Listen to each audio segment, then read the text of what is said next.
Good afternoon, everyone. Welcome. My name is Kylie Hall. I'm the Operations Director in the North Dakota State University Center for Immunization Research and Education. Today, I have the pleasure of introducing Dr. Walter Orenstein. He's going to be presenting the webinar, The Role of Vaccines in Eradicating and Eliminating Diseases.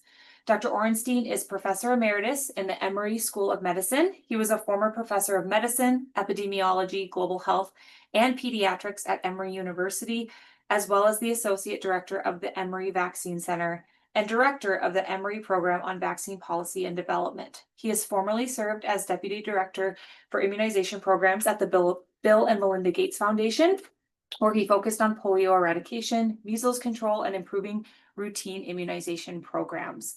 He's also served as Director of the United States Immunization Program at the CDC, Assistant Surgeon General of the United States Public Health Service, and President of the National Foundation for Infectious Diseases.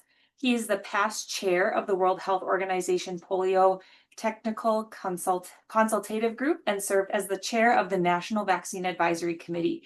He is also currently a member of the World Health Organization's Strategic Advisory Group of Experts on Immunization for Polio, as well as Measles and Rubella Working Groups.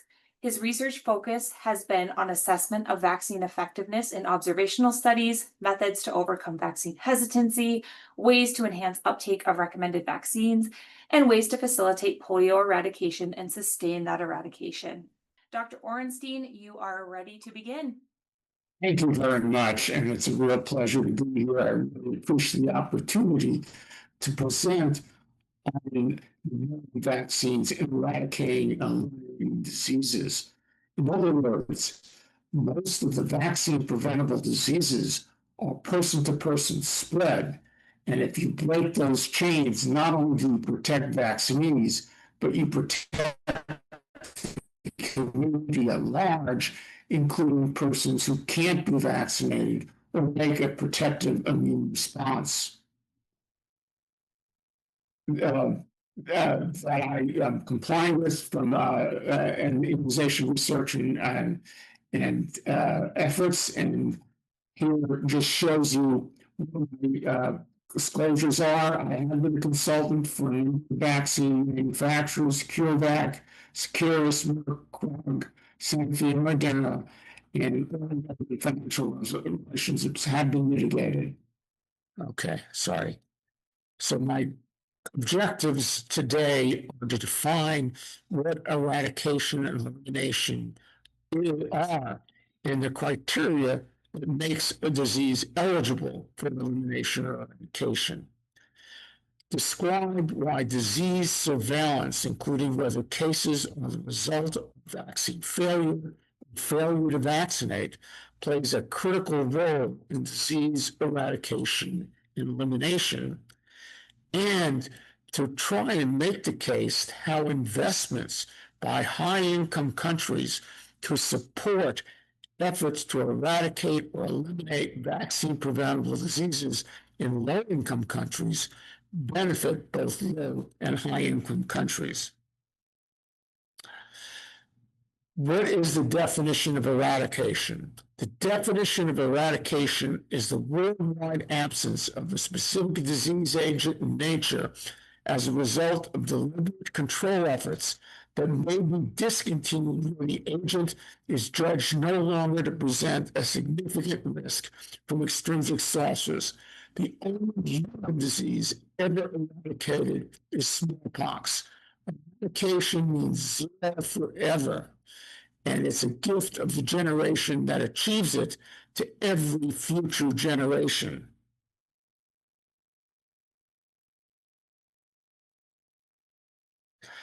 And this is just the example of what people call, I prefer the term community protection or community immunity.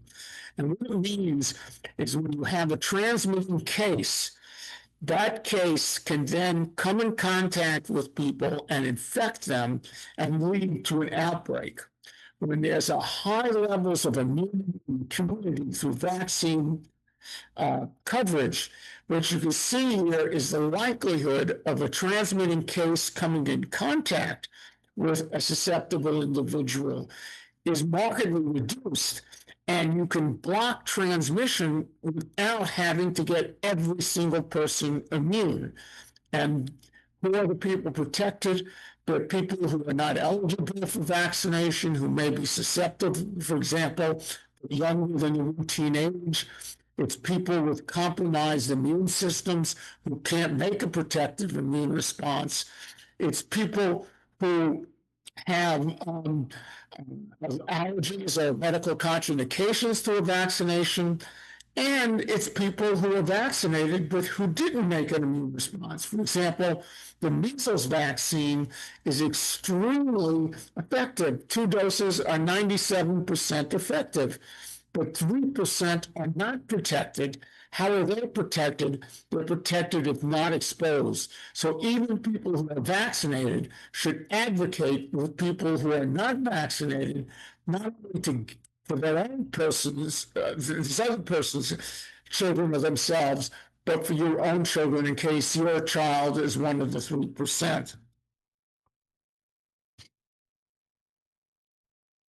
There are 4 criteria in the potential biologic criteria for eradication. This is not an issue of resources and politics. This is biologic. One, there must be an effective practical intervention that is available to interrupt transmission. Number 2, there must be practical diagnostic tools to exist with sufficient sensitivity to detect levels of infection that can lead to transmission.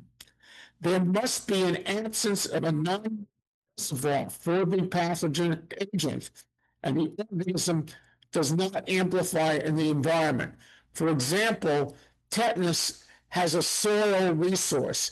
Tetanus can never be eradicated because the organism Clostridium tetani is in soil. And 4th, there must be a demonstration in a large geographic area or region that shows transmission has been terminated with the intervention. Now, as I mentioned, eradicated is smallpox. This is a picture of a child with smallpox. In fact, when I worked in smallpox in India, I would use this picture in going door to door to ask people if they knew of a case of smallpox. There is about a 12-day incubation period, about a 4-day period of fever, and then you get the classic illness. And it was a very deadly illness. In the area I worked in India, it was about 30% case fatality ratio. But there were some very important points. It was one, in contrast to measles, for example, the person didn't become contagious until they were very sick. And so it wasn't like they were walking around and infecting people, which made smallpox easier to control and eventually eradicate. Also interesting about smallpox is that's how we got the first vaccine. Edward Jenner in England noted that mermaids who got cowpox lesions didn't get smallpox. And so he hypothesized that their immune response to cowpox also protected against smallpox. And in 1796, he vaccinated James Phipps, an 8-year-old. He didn't get institutional clearance for that. They didn't have them at the time. But and then exposed James Phipps to smallpox, and he didn't get smallpox, and that's how we got smallpox vaccine. And the vaccine comes from vaca, or cow, and that's how and it became vaccine because of this cowpox effort.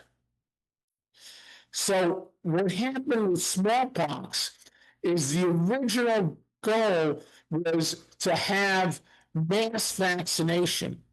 And then they found a shortage of vaccine. So they decided, well, until we get enough vaccine, let's do something called surveillance and containment or vaccination. Search for cases, identify and vaccinate their contacts, provide a ring immunity. So basically, what I did in smallpox is when we found the case, put the case in the hut, we would put a guard on the hut, and no one could go in unless they were vaccinated. Then we would identify who that person might have exposed, and we would do a census, and we would go back to those people until they accepted vaccination. And then we made some guesstimate of who, if this first ring got sick, who would they infect? The secondary ring, take a census of them and go to them. And so what we did is worked, and this became a way of enhancing things, and also because vaccinia was a very reactogenic vaccine, the smallpox vaccine, that because we were limiting vaccination to people who are at risk, we also decreased adverse events. So what made smallpox successful is, one, the disease was easy to diagnose. There were no carriers, no chronic transmitters. Almost all transmission was by droplets, which didn't stay in air very long. There was no transmission, virtually no transmission, until the patient became real sick. And you could get protection in giving vaccination as short as 3 to 4 days after exposure, given the long incubation period. So in summary, the clinical diagnosis was comparatively straightforward. The laboratory tests are definitive needed for eradication, but we need a laboratory for smallpox. The clinical syndrome was so distinct that I could teach a layperson to make the diagnosis. The major differential diagnosis was measles, was chickenpox rather, and spread was slow, and then transmission was always traceable to face-to-face contact.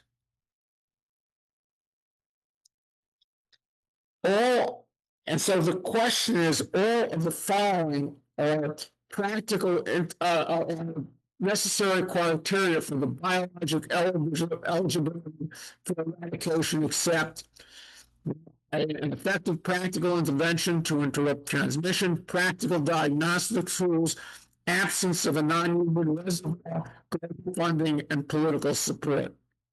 Okay, and this is a picture of the last smallpox case in Uttar Pradesh, India, India's largest state in north central India. And that's a picture of me in 1975, a few years ago. And what you can see here is this was a 7-month-old child. Her name was Shanti, daughter of Priyari Lal, and she died. And I was called to see her about an hour or two afterwards from an unusual complication of smallpox.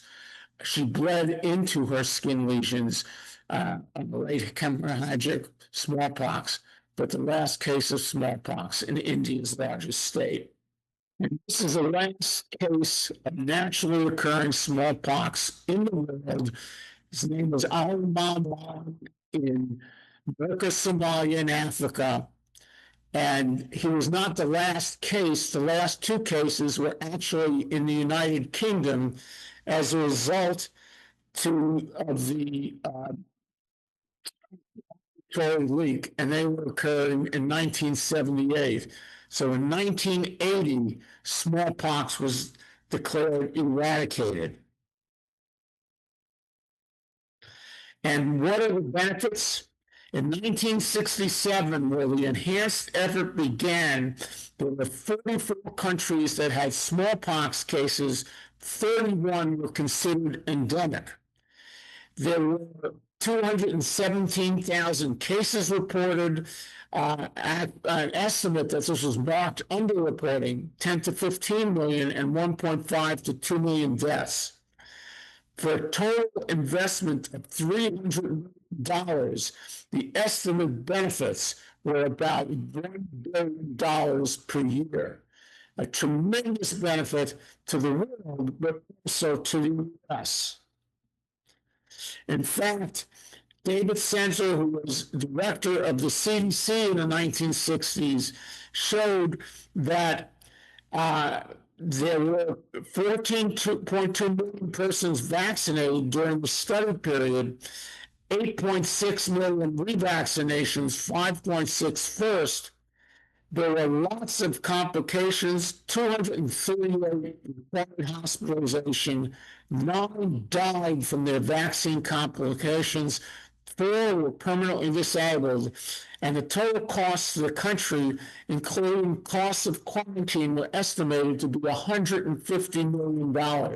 That is now completely saved because of eradication. Now, there are a continuum of services to improve health. One is just routine comprehensive health services, selective approaches to certain diseases, targeted programs like tuberculosis control, elimination, as we've been trying to do and have been successful to date, although it's in real different trouble right now, is measles, and then eradication, polio. So let me go over some of the definitions. Control of the disease incidence, prevalence, morbidity, mortality to a locally acceptable level as a result of deliberate efforts. Continued intervention measures are required to maintain the reduction. And that's what we have with the vast majority of vaccine-preventable diseases. Elimination is the reduction to zero of the incidence of a specified disease in a defined geographic area as a result of deliberate efforts, but continued intervention is needed. This is not global, it's in a geographic area. And the definitions can be quite different. For example, for measles elimination, the goal is in our country that any measles case introduced does not lead to sustained transmission of that virus for over a year. So we could still get measles cases, but we can't have continued circulation. There are other definitions such as neonatal tetanus elimination, which is basically a certain level of cases is compatible with elimination, not zero, but if you go above that, you lose your elimination status. So here is some of the definitions. You can see here for neonatal tetanus, it's no more than 1 case per 1,000 live births over a given year. Leprosy, 1 per 10,000. Hepatitis B, 90% reduction. So elimination has many different definitions as opposed to eradication, where it's zero forever. So again, eradication is permanent reduction to zero the worldwide incidence of infection caused by a specific agent, and intervention measures may no longer be needed. So my second question is, what was the first vaccine ever developed? Diphtheria toxoid, tetanus toxoid, smallpox vaccine, or polio vaccine? Please think about this and answer the question.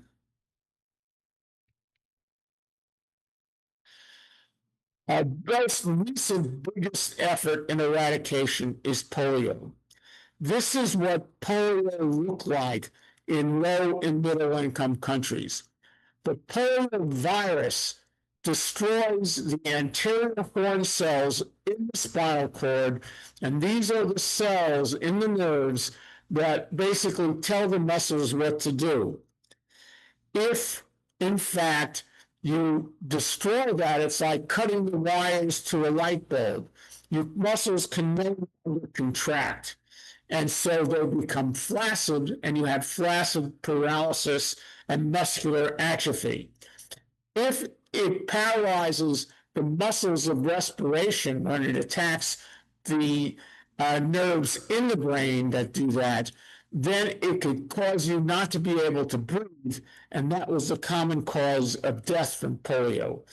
And we showed how serious a problem polio was in low and middle income countries by doing maintenance surveys such as this. And polio was awful. We had thousands and thousands of cases of it in the United States each year. And this is a picture from the Rancho de los Amigos Hospital in California of a room full of people on better known as drinker respirators, because they couldn't breathe. And basically, they needed this for the rest of their lives because, again, these nerves could not regenerate. So why is polio eligible for vaccination? These are the criteria humans required for the pathogen lifestyle. And the poliovirus requires special receptors on human cells, and they're only on human cells with some in some high-level primates, but those are not big populations to sustain transmission. Second is sensitive and specific diagnostic tools. With smallpox, we didn't need it because the clinical syndrome was that specific, but with polio, what was done and is being done is to do surveillance for acute flaccid paralysis, to collect stools and send them to a laboratory and culture or use PCR to determine if poliovirus is there, and genetic sequencing to see if it's new in the community, it's related to something that was already there. In contrast to smallpox, where everything was clinical, less than 1% of cases of polio are paralytic, which makes it somewhat difficult. Was there an effective intervention? There were two effective interventions. The oral polio vaccine, which was a live attenuated virus, which was developed by Albert Sabin and became available in the 1960s, and the inactivated polio vaccine, an injectable kill vaccine developed by Jonas Salk and available since 1955. And we have gotten there, proof of principle. The wild polioviruses have been certified as eliminated in 4 of the 6 World Health Organization regions, and they're, in contrast to smallpox or variola, where there was only one virus, there are 3 polioviruses, types 1, 2, and 3, and types 2 and 3 have been certified as eradicated. So to show you what I was talking about, the transmission is generally oral, particularly fecal to oral, because that's where most of the shedding takes place. More than 70% of infections are without symptoms whatsoever. So if you came without a paralytic polio, you would often not know who gave it to you. About a quarter of the infections have a transit illness with fever, malaise, drowsiness, headache, nausea, vomiting, or constipation. And about 4%, 1 in 25, had aseptic meningitis, where they had this minor illness, this fever, malaise, and followed by really brain pain, and less than 1% had actual paralytic polio.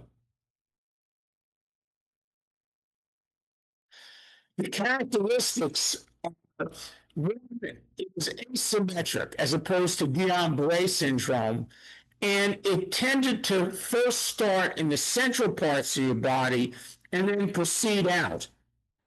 Your deep tendon reflexes were completely lost.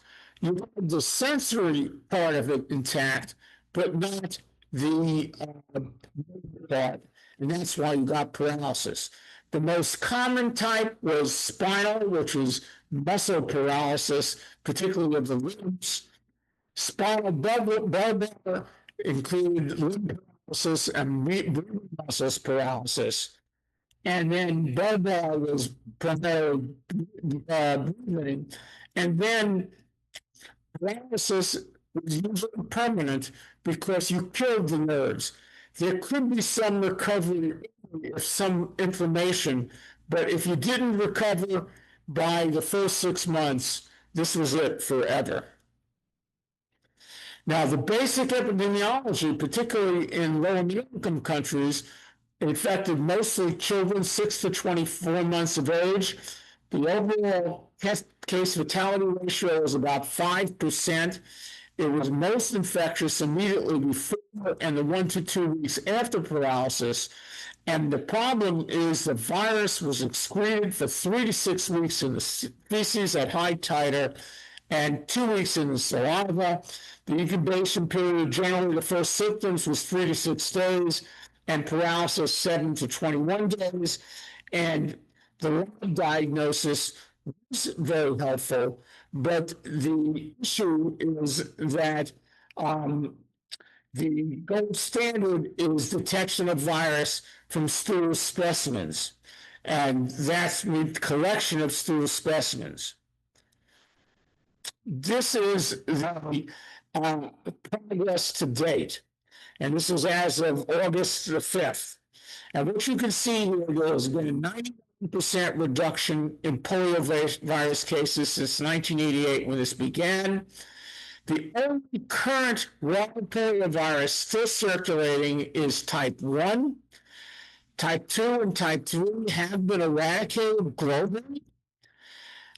The oral vaccine is a potential problem because it's live attenuated virus. And unfortunately, it can cause polio itself. It can cause something called vaccine-associated polio, which occurs in about 4 to 5 million doses in recipients or close contacts. And what has become a real problem, first recognized in 2000, is circulating vaccine-derived polioviruses, where polio vaccine given to a low immunity community circulates, mutates, and regains both the neurovirulence and the transmissibility properties of raw viruses and causes outbreaks. And we have some real problems with that. That's the most common cause of polio now, and particularly the type 2 component. We have 2 effective interventions, the Sabin vaccine, which is last weekend, and the inactivated Salk vaccine, which is killed. And this is a strategy. One is getting routine immunization, usually in a 4 or 5 dose schedule for children. And then national immunization days, at least a couple of times a year, vaccinating all children less than 5, going door to door with the oral polio vaccine. Third is careful surveillance, looking at acute flaccid paralysis surveillance, and then getting stools from them and looking for virus. And then what has really been very helpful is wastewater surveillance, sewage surveillance, doing environmental sampling. And when cases or virus are found, going on mass campaigns in that local area to try and terminate all chains of transmission. So some of the critical tools was disease surveillance. How do we know how good it is?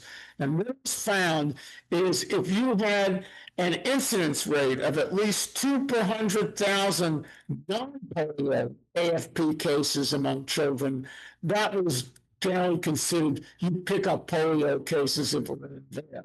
And then 80% of AFP cases investigated had at least 2 stools collected.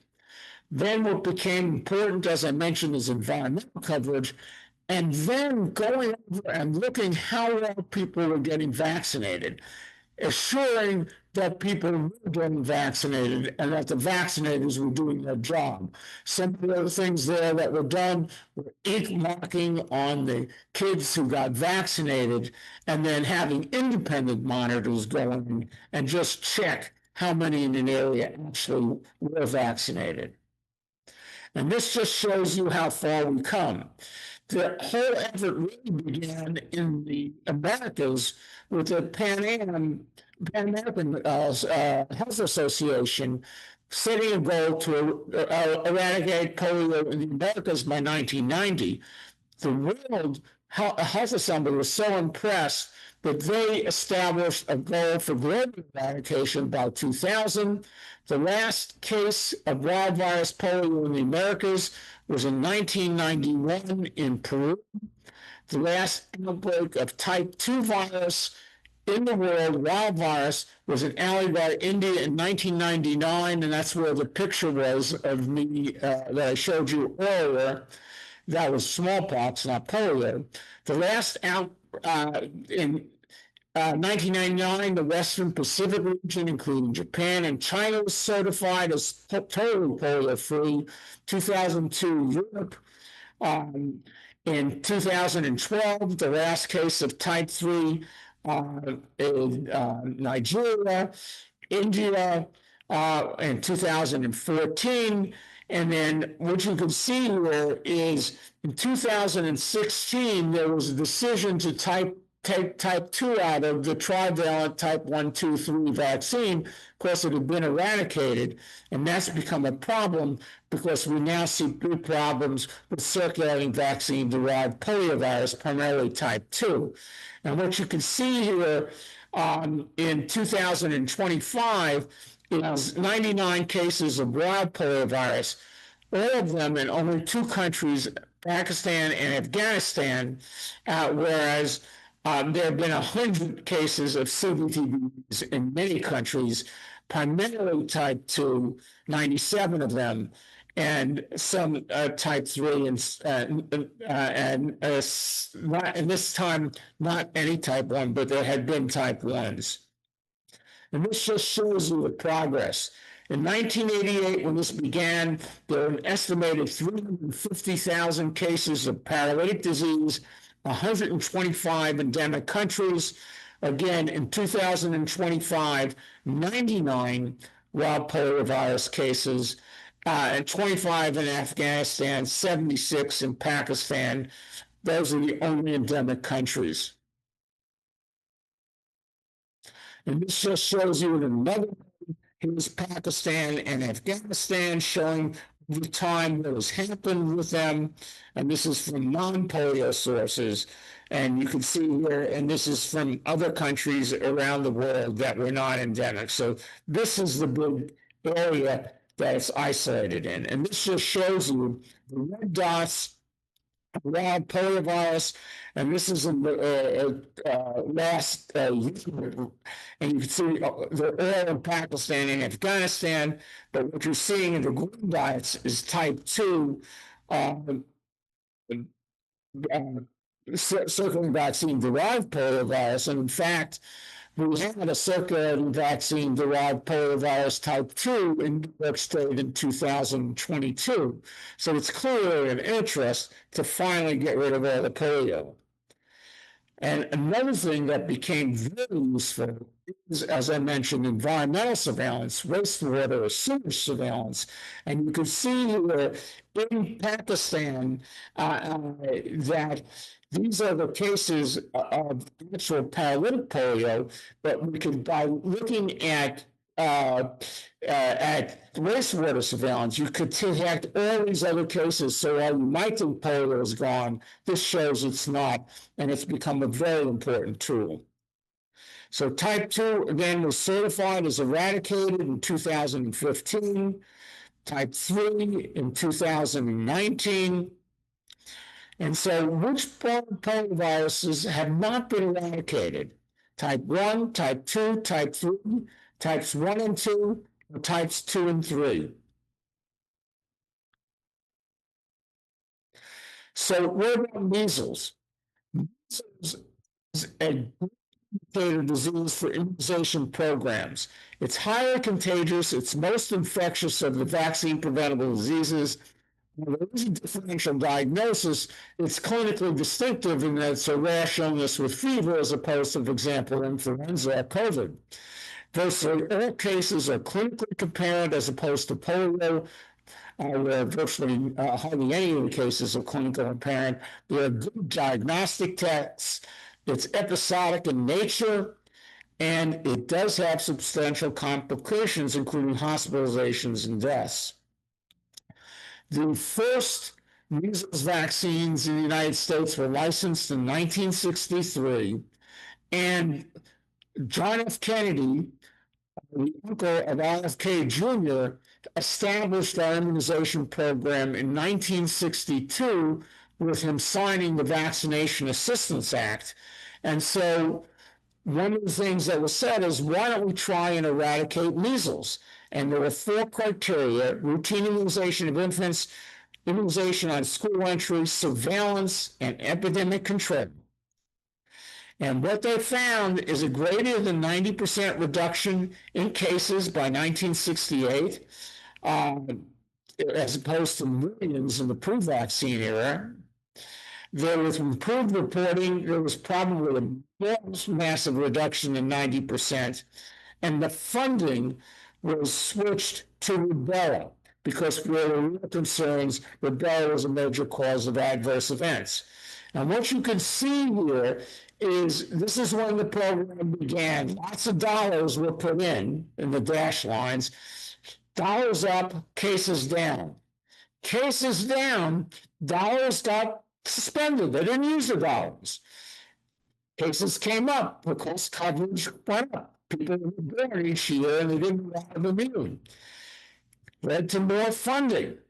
Funding went up, cases went down. Funding started coming down. Then we had efforts, and we had a presidential initiative finally, and that's the issue, is we need to, until a disease is eradicated, we need to continue the effort, because people arrive, just as if we stop vaccinating today, this minute, all children will have big outbreaks tomorrow. It will take time for susceptibles to accumulate. So what was learned is smallpox was eradicated with an outbreak control strategy, and maybe we could do that in the US. And what was learned is mandates made a big difference. The need for a continuous source of funding and surveillance was critical, as well as political leadership. And this is a study done by Phil Landrigan in Texarkana, Texas, back in the early 70s. And what you can see here is Arkansas had a law mandating immunization for school attendance. The Texas part of Texarkana did not. And look at this outbreak. Lots of cases there, no cases there. And then in Los Angeles County in 1977, there were 2 deaths, 3 encephalitis cases, multiple measles cases, sustained transmission, even though clinics were held in schools.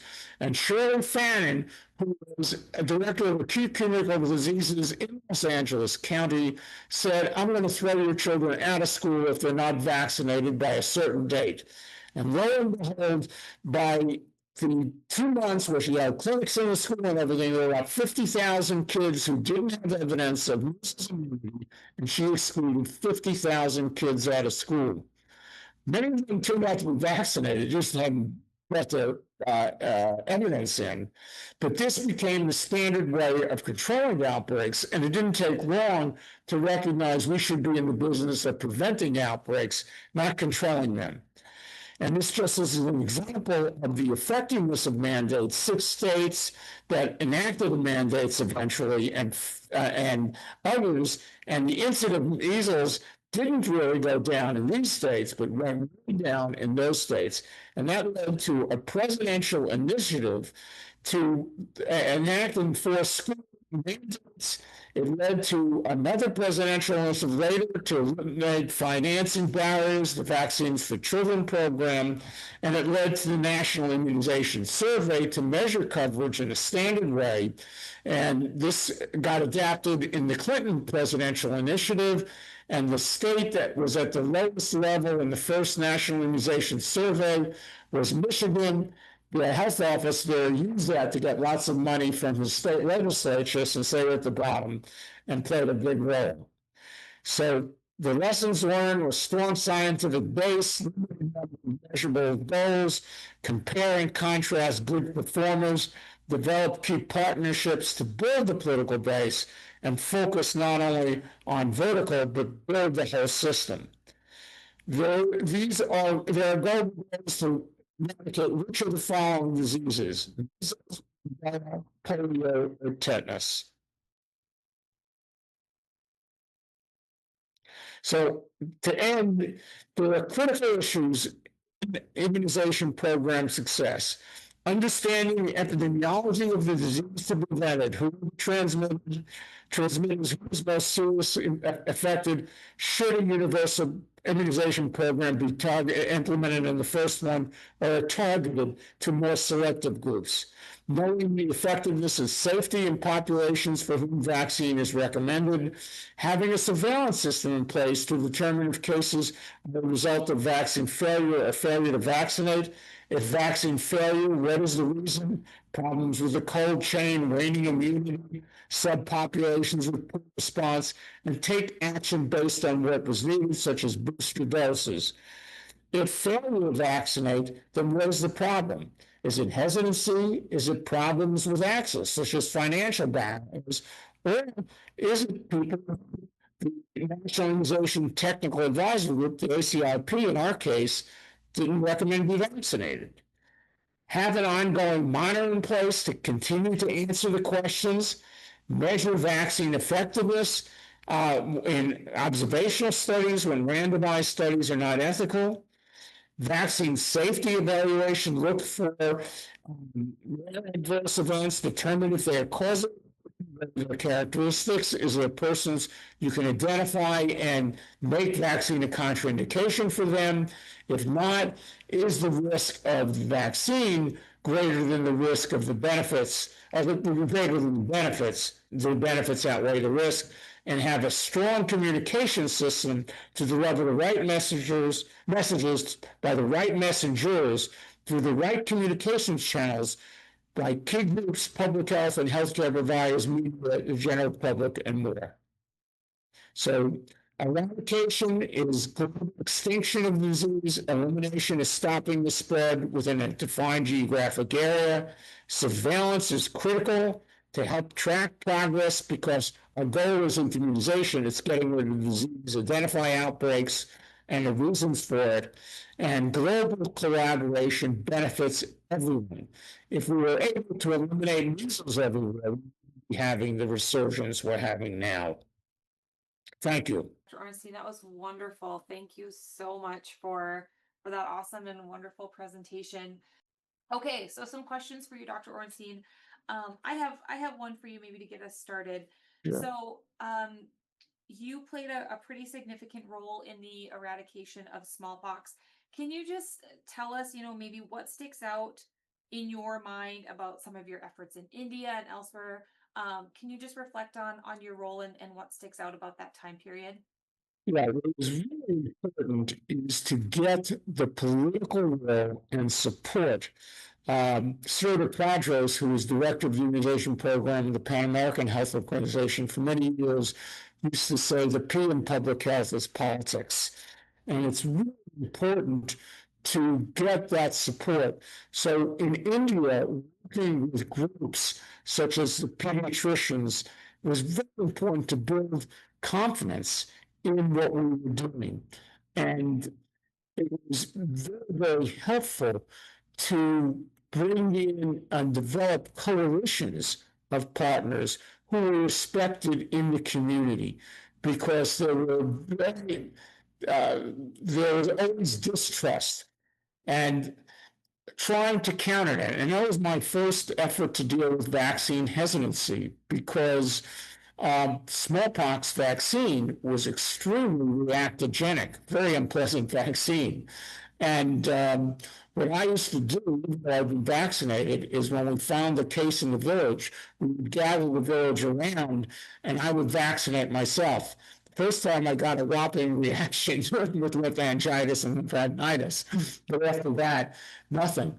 But trying to find ways of countering this hesitancy and bringing in people who could be trusted. For example, in there were substantial communities of Muslims and Hindus, and sometimes they didn't trust each other. And bringing people around door to door in the same community was extremely important. Yeah, that's wonderful. Thank you for that. All right. So my next question for you, this is kind of like a crystal ball question, Dr. Orenstein, but knowing what you know about, the situation globally and the time period and the political will, what would you say would be an ideal timeline and a possibility for eradicating the next disease, likely polio, but maybe even looking into the future, some of the diseases that you talked about? What could a timeline look like for eradicating the next disease? That's a very good question and a very difficult answer, because my fear is we may be going backwards now with the U.S. coming out of WHO, ending the USAID, and ending funding for a number of these organizations. On the polio side, for example, the Gates Foundation is trying to step up, but I'm not sure it can cover the funding needs. And what we need is we need to purchase the vaccines, but we also need to invest in the delivery system. Vaccines don't give themselves. And in smallpox, we learned what we needed was this new vaccination approach. For polio, we recognize we need this mass vaccination approach, and we need to understand how do we overcome resistance, how do we overcome hesitancy, because there's so much distrust in the world. So at this point, I think it would be very difficult to start on eradicating a new disease. For example, measles meets the criteria for eradication. It requires human transmission. We have an effective intervention. We have got rid of it in a lot of places, or it's resurging now in the US. But I would be very hesitant until we can finish polio and again, get the political will to get the support to do this. Yeah, absolutely. Another question. What have you found to be successful in helping parents and families feel more confident to get vaccinated? I think what's very important is two things. One is anecdotes are persuasive than numbers. My boss for 13 years at the CDC, Alan Hinman, used to say, anecdata will always trump real data. The issue is to get anecdata that illustrate real data. Because when you have a successful prevention program, people don't realize they're getting any benefits. They don't see the threats as opposed to therapy. And so what's important is the stories. The second issue is who people trust. Study after study has shown that primary care providers are often the most trusted messengers, and trying to work with them to give them tools, how they can answer parents' questions, for example, or deal with it or anticipate it so that they know how to do it. There are techniques called motivational interviewing, presumptive recommendations, things that are needed to try and overcome hesitancy. And again, trying to make the diagnosis. In the Clinton administration, we got a presidential initiative. We had a big resurgence of measles, and we found that the problem there is that parents couldn't pay for vaccines. And so they weren't getting vaccinated at their provider's office. They could get free vaccines in health department clinics, but it was a hassle to get there. And that led to the Vaccines for Children program. So we need to keep the science going. We need to find those messages, and we need to invest, in my opinion, in implementation science to determine what messages work and what does not. And for example, motivational interviewing is basically, you've raised a good question. I certainly understand it. Giving people who are hesitant credibility as opposed to saying, you're crazy. That the science doesn't support it. That's not the way to talk to someone who's hesitant. And just trying to do that. And one of the things I think when I was chair of the National Vaccine Advisory Committee, we had a recommendation to build confidence, a draft recommendation to support reimbursement to providers for vaccine counseling. And the insurer said, show me the data that makes a difference, because they were concerned about abuse of that code. And let's fund the research and see if it makes a difference, because a number of the pediatricians at the time said, we just don't have the time to spend in counseling and talking with parents who are hesitant. But I think we need to do that in order to look at what's happened. And again, surveillance is critical. What we found in the United States with measles is most of our cases in preschool children were failure to vaccinate. And most of our cases in school-age children were vaccine failure, because the contact rates and herd immunity threshold of school children was much higher. And so that led us to a 2-dose schedule in school children, and it led us to overcoming the barriers with the financing in the Vaccines for Children program. I think we have time for one more question, and I think this question goes right along with the title of the webinar and vaccines' role in eliminating and eradicating diseases. Someone's asking, can a disease eradicate itself? To which I'm going to take to mean, can a disease be eradicated without something like vaccination? Could you address that, Dr. Orenstein? I think that's theoretically possible. And there may be, I'd have to think more about it. But that a disease that it can eradicate itself would be one that has low transmission, low basic reproduction number, the ability to transmit, and high natural immunity, or et cetera. So it's possible.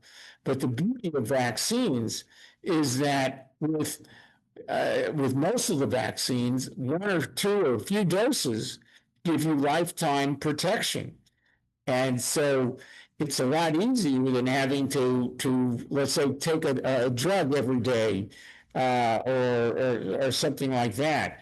And again, another big issue that we're having problems with now is this whole issue is, it's my body or my child's body. You can't interfere. And we need to find a way to try to explain to these people and encourage them that it's not only protecting you if you get vaccinated, but the community.